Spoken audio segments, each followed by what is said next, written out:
Reading with your kids. Hola, ni hao, konnichiwa, assalamu alaikum, shalom, mahaba, cha, bonjour, namaste, jumbo, bienvenidos. Hey, my name is Jedley. Welcome to Reading with Your Kids. We are coming to you from the beautiful, wonderful, historical neighborhood of Reedville, located in the southwest corner of Boston, Massachusetts. We are so very honored and absolutely delighted that you join us in our mission to help all families grow closer through reading. We do that by sharing fun, thoughtful, and thought-provoking conversations with fascinating people who just happen to be writing books for kids of all ages. You can join us in our mission by telling all of your family and friends about the show and letting them know that they can hear us on the WREB AM/FM 24/7 radio network. And they can find us on the iHeartRadio app, on Spotify, Apple Podcasts, Good Pods, Podcast Addict, Amazon Music, CastBox, Audible, Player FM, wherever you find your favorite shows. Two wonderful guests for you today. First up, Lorri Antosz Benson will be here to celebrate the adventure of adoption. And later in the show, Cheryl Johnson will be returning to Reading with Your Kids to tell us all about her brand new nature books. This episode is brought to you by Feliz Navidad. It's December of 2019, and Pittsburgh is covered in a terrible fog. Even worse, all of the reindeer get sick and they can't fly. Everyone in the North Pole is worried they'll have to cancel Christmas. But just when all hope seems lost, Santa's pet, Feliz Navidad, raises his paw to help. And while a dog is not quite a reindeer, Feliz is their last chance to save Christmas. This is a book about perseverance and grit, Feliz Navidad, the story of how Santa's dog saved Christmas. Get your copy today, Feliz Navidad, by Ari and Rhea Helper. Before we invite our guests into the studio, I would love to invite you to visit a very special website. It's clownswithoutborders.org. Clownswithoutborders.org. This is a group that I absolutely adore. I am part of Clowns Without Borders, and I had the honor of being part of the 2023 tour of El Salvador. I had so much fun joining with artists from all over the world to bring a smile to people who really needed it and really appreciated it too. And we would love for you to join us as a monthly Joy Maker. The Joy Makers, they're a family of people just like you who love to laugh and make other people feel good. So please take a moment and visit clownswithoutborders.org and consider joining me as a Joy Maker. This episode is brought to you by OnceUponADance.com. Take storytelling to a whole new level. With Once Upon a Dance, your child will do more than just listen. They'll move, imagine, and connect. It's a literary adventure and a performance all in one. From graceful turns to energetic leaps, each story brings an immersive experience that engages both body and mind. Whether your child enjoys unicorns, bats, zombies, or cats, Once Upon a Dance has a Dance It Out story just for them. Celebrate joyful movement and visit onceuponadance.com or find them at your favorite social media platform. Join us right now from the beautiful city of Los Angeles. Our guest is here today to celebrate the adventures of adoption. Please welcome to the show, Lorri Antosz Benson. Lorri, how are you? I'm doing great. Thanks for having me. I appreciate it. Delighted to have you on. I think adoption is one of the most beautiful things in the world. It would be wonderful if it wasn't needed, if every kid was born into a family that was healthy and had the resources that they need and where the kid was wanted. But, of course, that's not the situation for every kid. So the fact that there are people willing to adopt is a beautiful thing.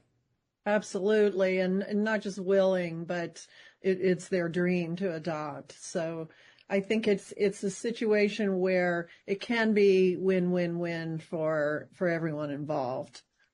You know, that is every time I've had an author on or a guest on who chose to adopt a child, I always celebrated it as a wonderful gift and a sacrifice. I've never had anybody say that it was a dream, and what a beautiful thought. Yeah, I've talked to a lot of people that's exactly what it is. So my connection is from the other side, the birth mother side. I placed a child for adoption when I was in my mid-20s. And, so from my side, the birth parent side, it is sacrifice, and it is something that's really difficult, probably the most difficult thing that a parent would have to go through. But when people operate from the viewpoint of the child and what's the best thing, and they're acting out of love, and they're making a decision based on love of a child.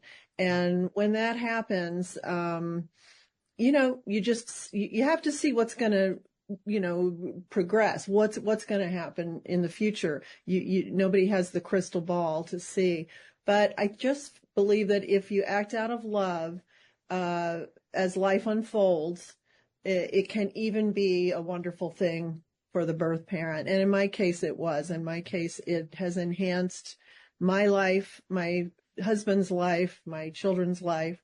We do have a happy story. And I realize they're not all like that, but it's an option, like you said, it's an option that can be very, very helpful, beneficial, and it can have a happy ending. Yeah. So can you share a little bit more of what went into your decision? Well, I had started my career, and I was living in Chicago. I didn't have any family, and it didn't seem like things were going to materialize with the baby's father. And as the 9 months went on, I was actually working for Phil Donahue, and my job was pretty much all encompassing, working, sometimes early hours, late hours, weekend hours. And as I tried to envision what life would be like for this baby, with just me, it just seemed like it wasn't going to be enough. This baby was going to be in daycare. I was not going to be able to afford a nanny. It just seemed pretty bleak. And, I was able to find a wonderful agency that was not pushy or, didn't make me feel anything except that they were concerned for my welfare. And so that was lucky. I know there's also some, pretty bad situations out there. Mine was not. And so when the time came, it was very, very difficult. I have a beautiful daughter, and actually my first book is this story. It's called To Have and Not to Hold, and that's pretty much what it was. And Phil and his wonderful wife, Marlo Thomas, called and tried to make all kinds of well, what if we did this? And what if you brought the baby to work? And it did delay my decision for a week because I was overwhelmed with, oh my gosh, maybe. But, after a week or so, I realized my job wasn't going to be one where I could have a baby on my hip walking around the office and it wasn't realistic, and it just wasn't going to work. So I made the decision and placed her. Any repercussions for, it sounds like Phil and Marlo and the folks that you were working with were so eager to be supportive of you and do what they could to allow you to keep the baby. Were there any disappointment or repercussions from them when you made the opposite choice? No, I mean, they were just supportive of me, and they just felt bad that I was in this situation, but they always respected my decision. And actually, Phil wrote the foreword for that first adoption book.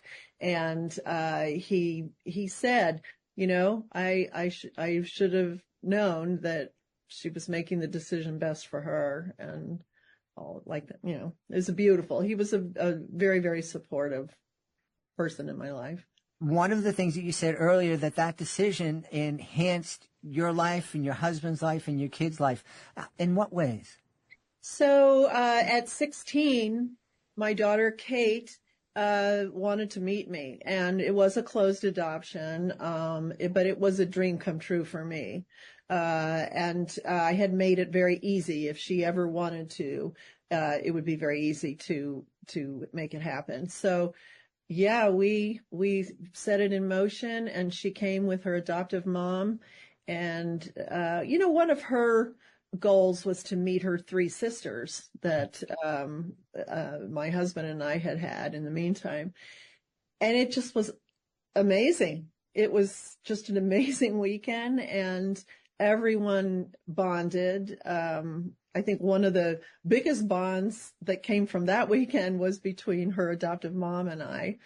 And I mean, to this day, she's like a sister to me, and she's just an incredible presence in my life. In fact, I will say that the reason I wrote that first book was because I felt like she had done everything right as an adoptive mom, and her husband too, as an adoptive father. And I just felt like, this is a message that should be out there. And so that's how that first book came about. But yes, it's enhanced all of us because we have this additional family that's come in and have been there with us for everything in our lives, weddings, funerals, births, everything. It's been a wonderful thing to have our families blend together like it has. That's beautiful. It sounds like a dream come true, and that things couldn't have worked out better. Was it just a lucky roll of the dice for you, or did you take steps that made this situation turn out to be like a fairy tale? Well, I would say we all three did. My birth daughter did. And I keep talking just about Anne, her adoptive mom, because her adoptive father passed away young. And so it's kind of been the three of us. And I would say for sure that we all acted out of love. Well, for example, Anne, her adoptive mom, she had no fear about her place in Kate's life. She had no worries about letting us come into Kate's life. She listened to her daughter, and she supported her. And Kate also acted out of love of trying to embrace family and to find out her origins, but also not for just a purely selfish motive. I mean, she was interested in family. And for me, I had made it something I had promised in the letter I wrote to Anne before I knew any of them that I gave to the agency. I said, I will not be the one to search because I don't want to interrupt anything or interfere. I want what's best for Kate. So, I think we all were trying to do the right thing for each other. And I think that's what helped make it work. Yeah. One of the things. You're absolutely right that it is kind of a fairy tale. It doesn't always happen this way. Adoption is as beautiful as it is complicated. It can be tough. It can be disappointing. There's a lot. And the second book I wrote on adoption really covers that because it's a collection of stories from adoptive parents, birth parents, and adoptees. And they all tell their story and what went wrong, what went right, what they would advise other people in their situation. So it's very true to life, brutally honest. And I think it's a really good resource for anyone in the adoption world. Yeah. Now, the latest book, as I understand it, it is celebrating people who've been adopted, who've changed the world. It is. It's a children's book. This is a 3-book series, and I wanted there to be something for the children, the adopted children, and also other children who may know kids that are adopted, or who, their best friend may be adopted, but they don't really understand what that means. It's a book of empowerment and inspiration, especially for kids who might be struggling a little bit with their identity. And, it lets them know that being adopted has no bearing on what they're going to achieve, that they can do anything they want. It's just a book really to inspire. Yeah. Yeah. What we love, celebrating here on the podcast, the power of books to be mirrors, windows, and sliding glass doors. And as you said, for the kids who haven't been adopted, who are with their birth family, it's a wonderful way just to look into the life of another person who is growing up differently, but hopefully still in a loving family. Absolutely. And that's kind of been a fun surprise to me, because when I was writing it and thinking about it, I was really thinking about the children who were adopted, and that this was going to be helpful to them. And I've heard from, I don't know, quite a few people now that, they got it for their child who's not adopted to just kind of explain the concept and, get the conversation going.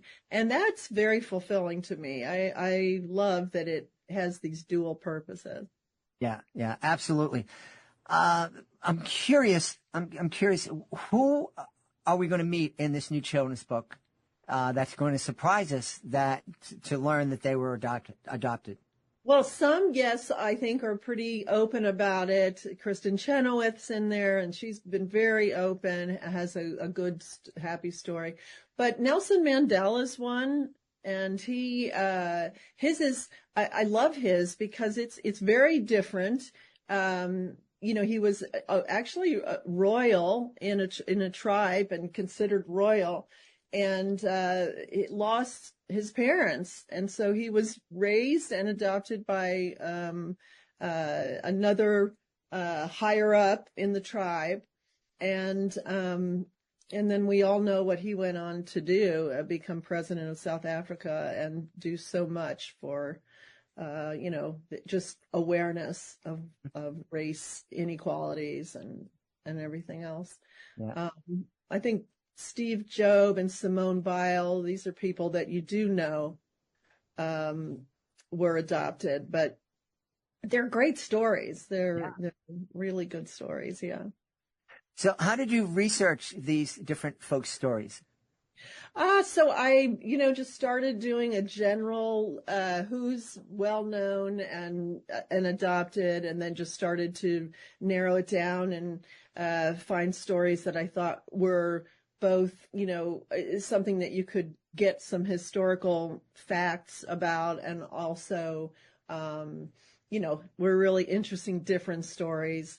Like Crazy Horse was another one where his adoption, it was a Native American kind of traditional ceremony that is done, and a warrior adopted him. And, I just wanted it to be diverse. I wanted it to be as inclusive of gender and race and, nationality, jobs. I, wanted it to be a real mix, so that there'd be a lot of people that might relate to it. Yeah.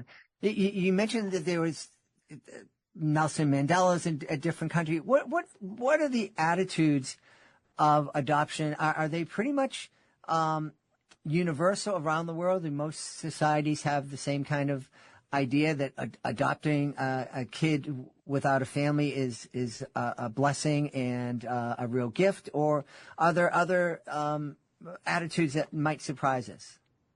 Well, I do think that it does vary. I think I don't know that I am knowledgeable about how the world treats adoption, but certainly just doing this children's book, I saw that, Crazy Horse was a long time ago, and there was an actual ceremony built into his people's culture, and so that spoke a lot to me of the love of a child, and that people are going to step in, and I thought that was interesting. I think there's some countries that struggle with the concept, and some cultures that struggle with it, that they don't think it's right to have somebody else taking over that role. But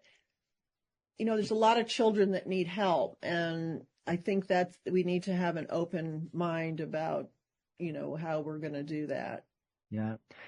I want to step back and just also just salute your daughter's adoptive mom, because to be able to make that sacrifice and to bring your daughter into her home and to make her part of that family was, again, it's a beautiful gift, selfless. It's wonderful. But to also have the confidence that, yeah, you want to find your birth mom? I'm all in, no problem. We're still family. We're always going to be family, and I'm not going to be threatened by you meeting your birth mom. Yeah, and I think you'd be surprised. That's a very unusual attitude to achieve. Mm-hmm. I think fear enters in a lot, and adoptive parents, it's the unknown, and they don't really want to have anything backfire that they've put in motion. But today there are a lot more open adoptions, so people know what the story is from the beginning. But again, I don't know. There is sacrifice involved, but there's also so much fulfillment and joy, and you're creating a family where you are. Maybe in the birth parents aren't getting the family that they might want.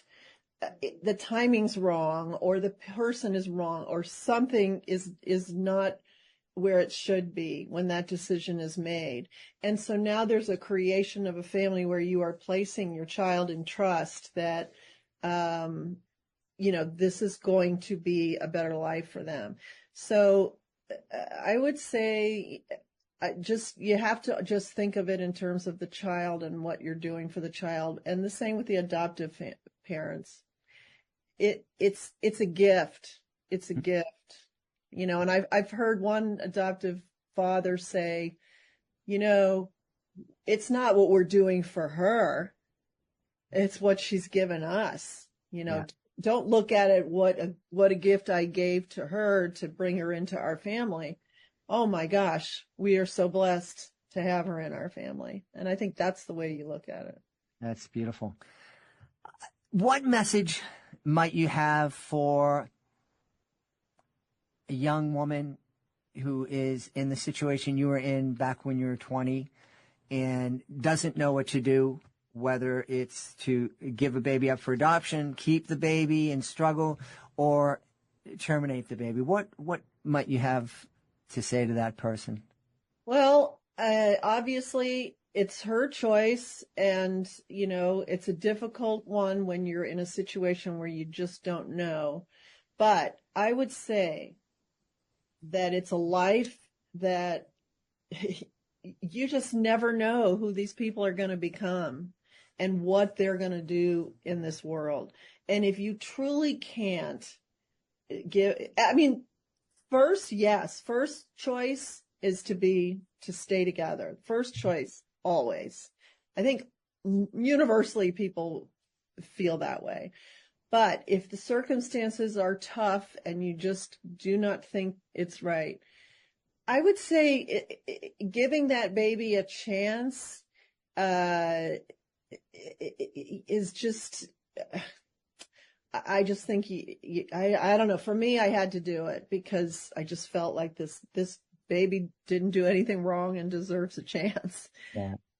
And she did, and she's awesome. And, she's got the world by the tail and is doing great. So Awesome. Can you tell us a little bit what she's doing right now? So she has an MBA and with a focus in philanthropy, and she's now directing a family foundation, a very large family foundation, advising them on where to invest, the money from the foundation. And she's got two beautiful kids, which are our grandkids, and we just couldn't be more proud of her. Wow, it is. It's a fairy tale. It's beautiful. And, I'm so happy, for you. I'm so happy for everyone. I'm happy for your family. I'm happy for your daughter. I'm happy for your daughter's adoptive mom. And I'm happy for the world because it sounds like, she's doing some great things for some great people and giving back. She really is. She really is giving back in a big way. And I think that's the whole point of this last book, the children's book, is these kids ended up, that are featured are just giving back to the world in such a big way. And these are only 8. There's so many out there that have, the potential to really make a difference in the world. Any thoughts of writing a sequel or another book in the series? Well, it was started out, it was supposed to just be one. And then the publisher was like, no, I think we need more. And so we got the second one. But I think 3 books is probably enough from me. I'm working on a few other projects, but, I just love the topic, and, you never know, I guess, right? Absolutely. Well, tell us, please, where we can go to find out more about all of your books so we can celebrate the adventures of adoption and also find out more about you. Okay, great. Well, obviously the books are on Amazon, of course. They also can be found on my publisher's website, familius.com, or through my own website, LorriAntoszBenson.com.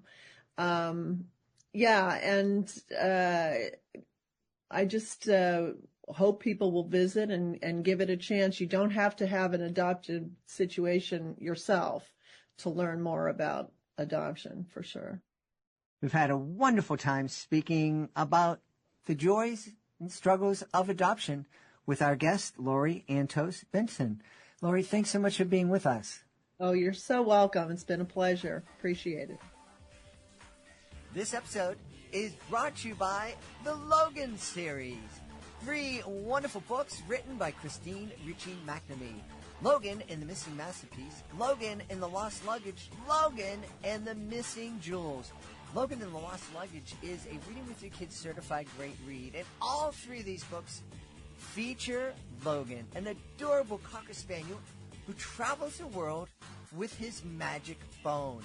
You and your kids are going to love traveling around the world with Logan, meeting animals from all over the world, visiting different countries, and learning how to get along with people from other countries and other cultures.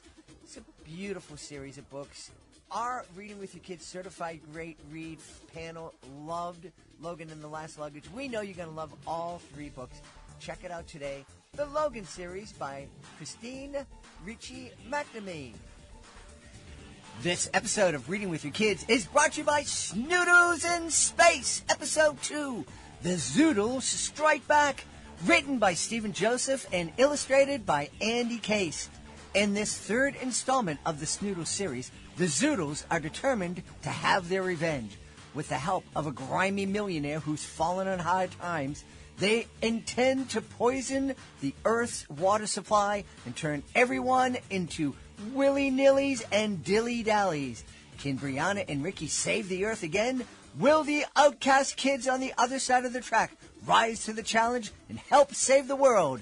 You can find out with Snoodles in Space, Episode 2, The Zoodles Strike Back.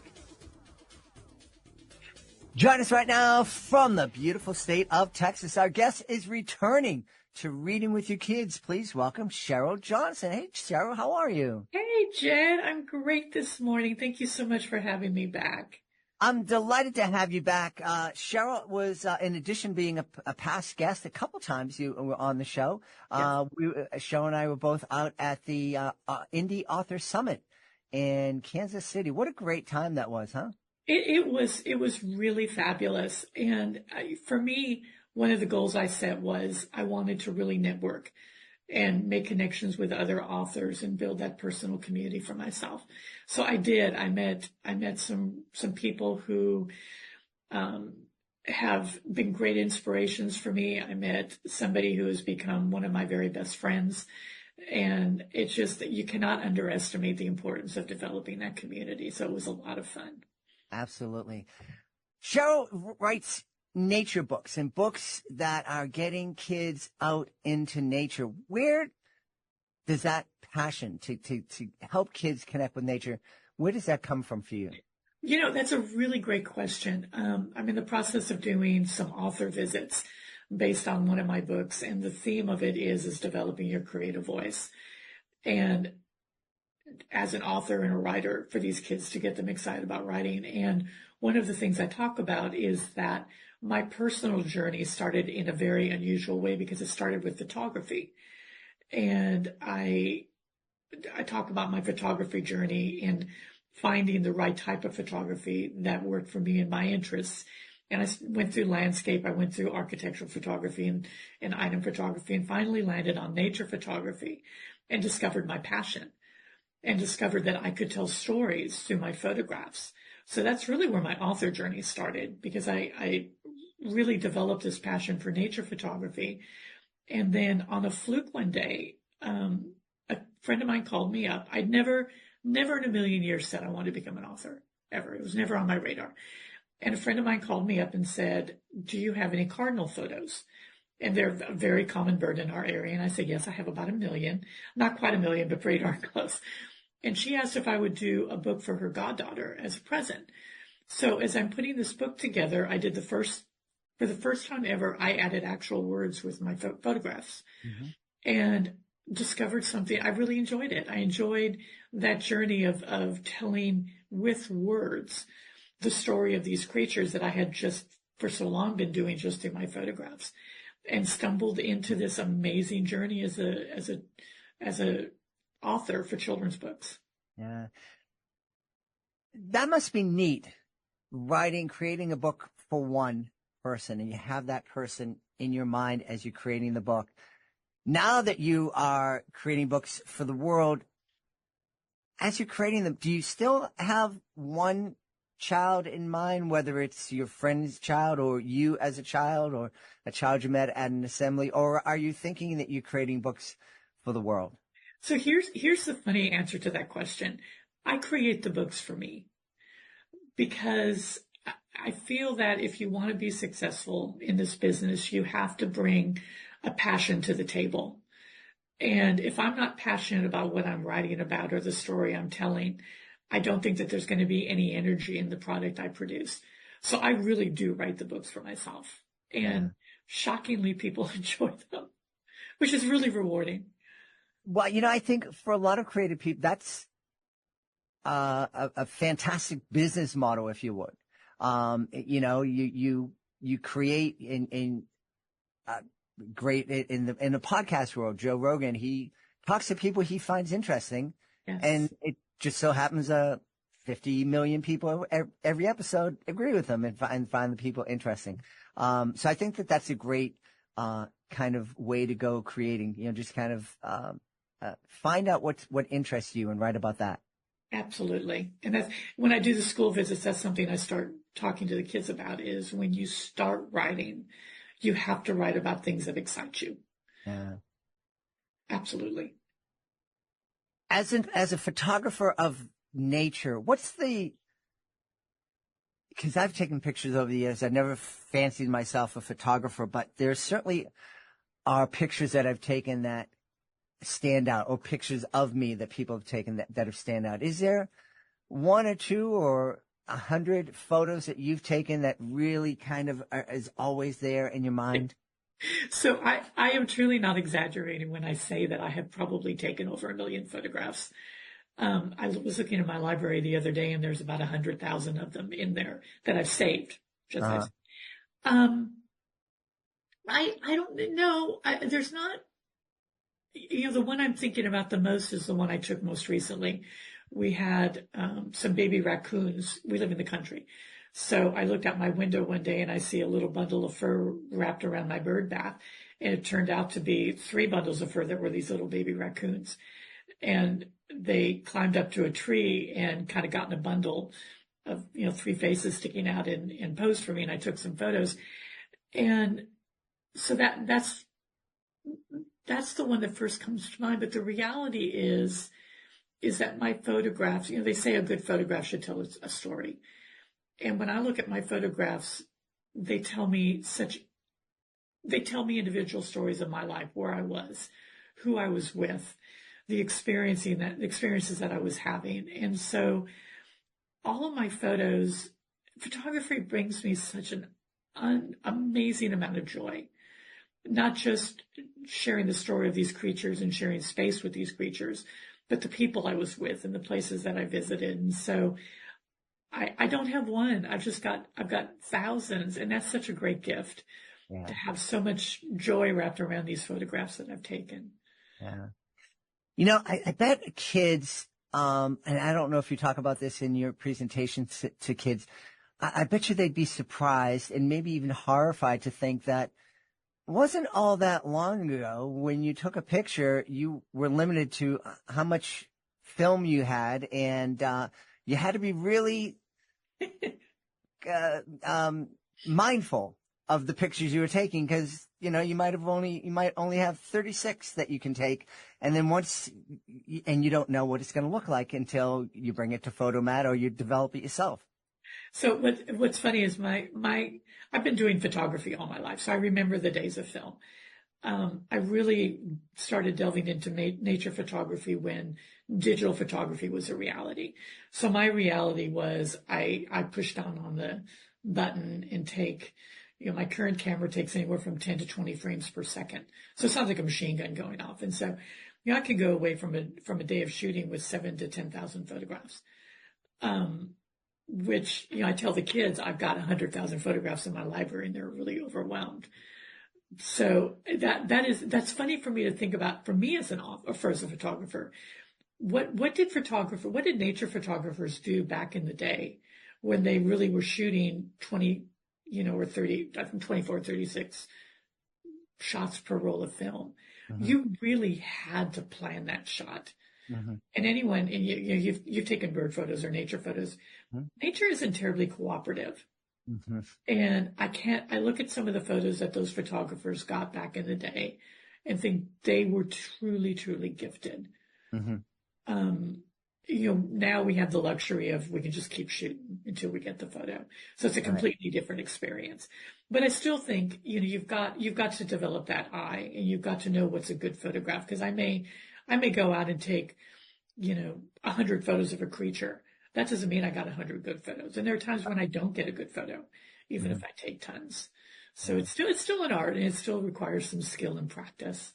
Oh, absolutely. It's an art. I as you're talking about nature, I remember it was probably 40 years ago. I took a camping trip by myself. You're not that old. Oh, I most certainly am. It's funny. I tell the kids I'm 60 years old, and the looks on their faces like they just think I'm ancient, which just cracks me up. But I'm sorry, go ahead. No, it's true. Kids oftentimes are amazed at how old we are. So 40 years ago. 40 years ago, I was up in Maine, went to Baxter State Park, beautiful, and was driving along the road, and I saw a moose on the side of the road, and just got out because I was a dope, and I didn't realize moose are 1,000-pound creatures, and with horns and I'm taking pictures, and a police officer came by and said, hey, you want to leave? Yeah. I don't do it with the school presentation I'm doing now, because it's not on it's on a different subject. But one of my books is called Backyard Critters and Creatures. And in it, it's about creatures you can discover in your backyard, as the name implies. And one of the things I talk about in the book is giving nature its space. Mm-hmm. And I talk to kids about how bees don't want to sting you, wasps don't want to sting you, spiders don't want to bite you. Right. If you give them their space and respect that distance, they'll respect yours. But it's when you start poking at them and getting close Mm-hmm. that you're going to have some trouble. But yeah, big things, give them their space. Yes. I was in Maine with my husband several years ago, and we saw a bear. And we pulled up, and my husband's like, "Don't get out of the car." I was like, "No, I'm not an idiot. I'm not going to get out of the car, but can't get as close as I can to get that photo." Mm-hmm. Mm-hmm. Mm-hmm. Backyard critters. That's one of the things that I loved, especially me and my daughter. We live as far away from downtown Boston as you can and still be within the city limits. In fact, my fence is on the other side of my fence is a different community. And there's a wildlife sanctuary on the other side of my fence. Oh, nice. And so we live in the city, but it feels like the country, and it's wonderful. And my daughter and I would very oftentimes just be in the backyard and look up at a tree and imagine how many creatures are living in that tree and how many can we spot. And it's just kind of mind-boggling when you think about all the bugs and the birds and the small animals, chipmunks and squirrels that can live in our backyards.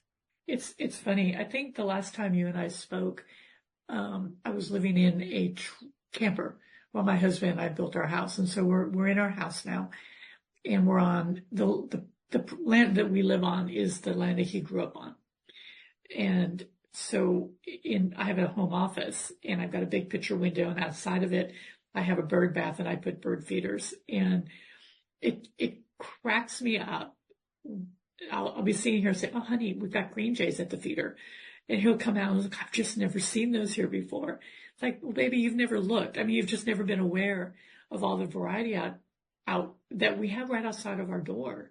Right. And you're right. I mean, there's just so much out there. And that's what I try to do with that book.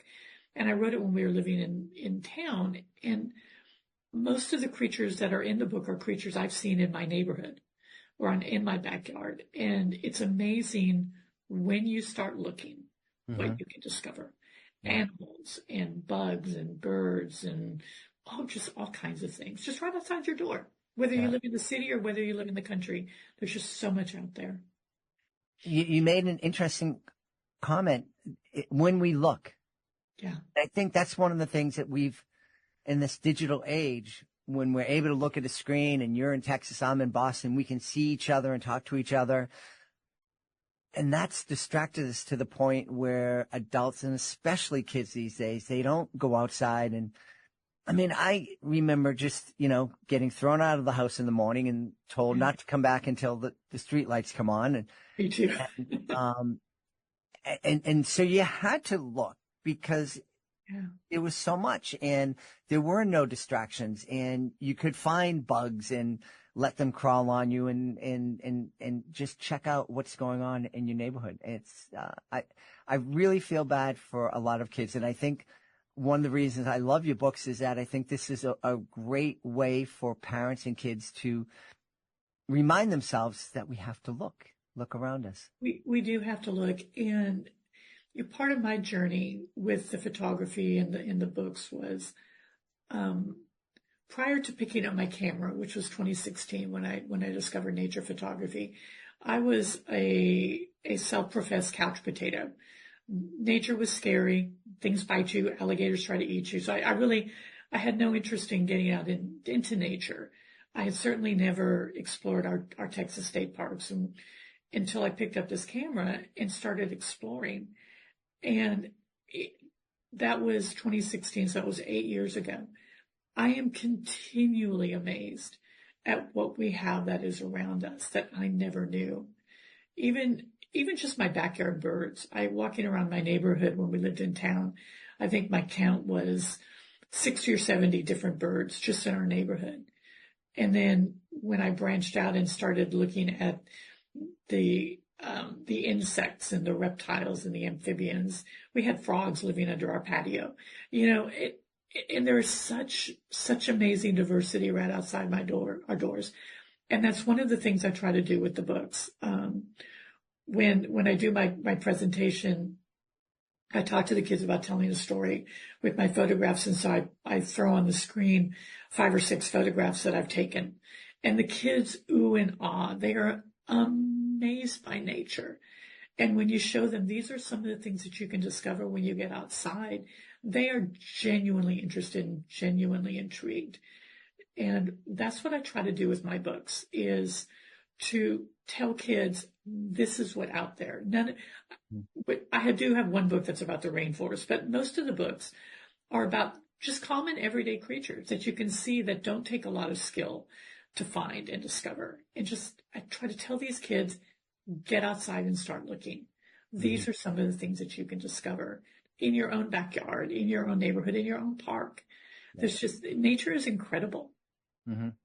And I think that love of nature, when you develop that love of nature in your home, it gives you the courage and the desire to go to the rainforest, and just to be immersed in nature on an even deeper level. Yes, absolutely. And to go, and in my case, I've gone to Costa Rica 3 times. And as a country, they have done such an amazing job understanding that ecotourism is incredibly profitable for them. And it's nice to see in the United States how that is becoming a priority. I have a presentation I make to different, in Texas, convention and visitors bureaus and chambers about nature tourism and the importance of that industry to Texas. And it is a billion with a B, industry in our state. And the state is really waking up to the fact that this is important and that people come from all over the country to visit Texas because of the natural resources we have. And it's exciting to see us as a state and as a nation putting an emphasis on that and making conservation a priority and conserving our natural resources, because we do have so much. Absolutely so much. Absolutely. You know, one of the reasons I love having you on, Cheryl, is that you understand something that we talk a lot about, because we have a lot of authors who listen to the show. You understand that when you became an author, you became the CEO of your business, and you're not just out here promoting your latest book. You're here promoting your brand, and that is super important. And I know a lot of authors don't like to think like that when I talk to them about it, but it's true. People certainly are intrigued by cover art and a title and a description. But for the most part, I know Amazon, keeps on telling me that, hey, James Patterson has a new book out. John Grisham has a new book out, because they know that I'm interested in those authors themselves. Yeah, it's hard. It's hard. Yeah, I'm a business owner first. I came to this as somebody who ran a business and understands what that entails. But I understand that for creative people, it's just 2 different skill sets. And it's hard to understand that if you're going to be a self-published author, you need to remember that creating that product is the first step. And it might be the easiest of the steps that you're going to go through. And so you've got to run it like a business, and you've got to understand that you need to promote it. I personally do not like self-promotion. It's very uncomfortable for me. I can talk about the things I create all day long, but talking about me is uncomfortable. But the reality is that's very much a part of what I'm doing. I do an author visit. They're coming to see me. Right. And you have to remember that that's part of what you're doing. And there's so many pieces to this puzzle, but can be such an amazingly rewarding journey. I am in the middle of, my 9th book is not a nature book. It's a book about our community, and I'm in the process of doing some author visits to all of our public schools. And I think sometimes as authors, we forget the impact we can make on these kids, and to get up in front of them and say, this is something I created and this is something I'm doing with it. And I start out every presentation by saying, your time is important. Thank you for letting me have some of your time to talk about what I've created, and to validate their time with me and then talk about what I've created. That's impactful. That makes a difference on kids to say, this is what I've done. And you know what? I didn't write my first book till I was 56 years old. And you can start any time to be an author. One of the things I do in the visit is I talk about 10 authors who became bestsellers before they were 18. It's like, you know what, kids, you've got something to say. And if you think that people are not going to be interested, let me prove you wrong.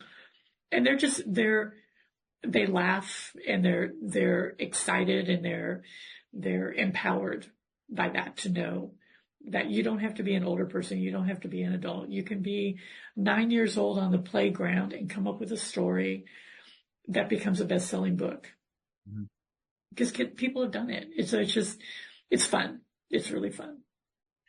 We should tell everybody where they can go to find out more about all of your books and find out more about you. So they can visit my website, Cheryl Johnson, Cheryl, johnsonauthor.com. I have my story on there. I have my books on there. I have some other things that I'm doing on there. All of my books are also on Amazon, Cheryl Johnson. You can search and find them. And I also am on YouTube. I've got a nature newsletter that I do every month. It's absolutely free. And I try to do YouTube videos in conjunction with that to have some crafts for the kids to do the tie-in. And I'm getting ready to do some videos that are more author related, to talk about some of the things that I've done. For example, with this book about my community, I put together a program that involves having business people in the community sponsor my author visits, to put my book in the hand of every child that attends. And it's become a very profitable program for me, in addition to getting free books in the hands of kids. So how I did that, how I got my book funded, and some other things, to, again, encourage authors to think out of the box as we are on this journey of building a business and a brand, as you said. So important. We've had a great time talking about a lot of different things with our guest, Cheryl Johnson. Cheryl, thanks so much for being back with us. Jed, thank you again. Always, I always value your time and appreciate you letting me come on the show and talk about what I'm doing. So thank you. We hope you've enjoyed this episode of Reading with Your Kids. Well, join us for the next exciting episode of the show. And please be sure to subscribe to the show so you don't miss a moment of it. You can subscribe to Reading with Your Kids wherever you find your favorite shows. Of course, we love the iHeartRadio app. We love Spotify, Apple Podcasts, Good Pods. We love all the wonderful apps that carry our show. And if you have a moment, if you could leave us a 5-star review on whatever platform you are finding Reading with Your Kids, we'd be certainly very, very grateful. We'd love for you to connect with us on social media, facebook.com/readingwithyourkids, at Reading with Your Kids on Instagram, and at Jedley Magic on X. We have a great YouTube channel, youtube.com/readingwithyourkids. And of course, our website is always open for you, readingwithyourkids.com. Also love for you to check out the other podcasts in our Reading with Your Kids podcast family. Guardians of the Game.